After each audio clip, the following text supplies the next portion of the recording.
resolve such issues with the urgency required. Ladies and gentlemen, let me emphasize that the housing agenda is not just about four walls and a roof. The demand for affordable housing is an opportunity to create jobs and stimulate the economy. Our manufacturing sector, which already supplies many products in the construction industry, will have expanded business opportunities, and other relevant sectors will also benefit from this endeavor.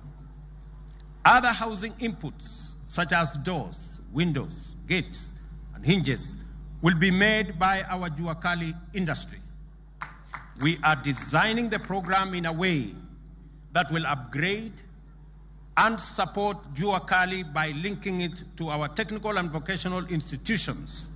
In the end, we expect enterprises that produce housing products to emerge and expand, creating jobs and wealth for hustlers, making our housing plan truly transformational from bottom up.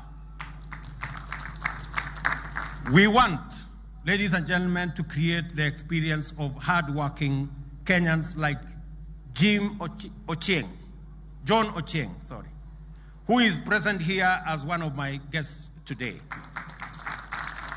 I met him 2 days ago when I handed over keys to new homeowners in Ongata Rongai, Kajiado County, under the Affordable Housing Scheme.